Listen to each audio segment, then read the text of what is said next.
ইরানের পারমাণবিক কর্মসূচি নিয়ে তেহরান ও যুক্তরাষ্ট্রের উচ্চ পর্যায়ের প্রতিনিধি দলের মধ্যে প্রথম দফার বৈঠক শেষ হয়েছে। আগামী সপ্তাহগুলোতে এ নিয়ে আরও আলোচনা হবে বলে দুপক্ষ সম্মত হয়েছে। স্থানীয় সময় শনিবার বিকেল 3:30টার দিকে এ আলোচনা শুরু হয়। ইরানের রাষ্ট্রীয় টেলিভিশন এক খবরে বলেছে, ওমানের পররাষ্ট্রমন্ত্রীর উপস্থিতিতে হওয়া এই বৈঠক শেষে সংক্ষিপ্ত বক্তব্য রাখেন যুক্তরাষ্ট্রের মধ্যপ্রাচ্য বিষয়ক দূত স্টিভ উইটকফ ও ইরানের পররাষ্ট্রমন্ত্রী আব্বাস আরাঘচি।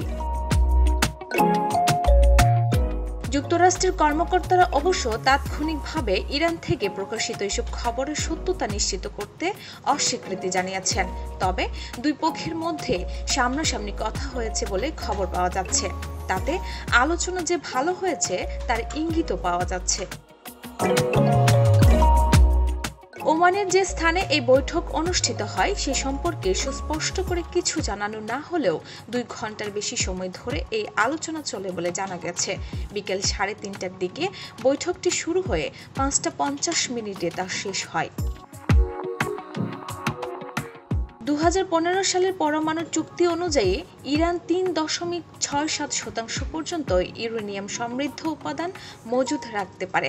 তবে বর্তমানে তেহরানের ইউরেনিয়ামের মজুদ এমন পর্যায়ে আছে যে তারা চাইলে একাধিক পারমাণবিক অস্ত্র তৈরি করতে পারে। এছাড়া তাদের কাছে 60% পর্যন্ত ইউরেনিয়াম সমৃদ্ধ উপাদানও রয়েছে, যা অস্ত্র গ্রেড মান থেকে প্রযুক্তিগতভাবে মাত্র কয়েক ধাপ দূরে।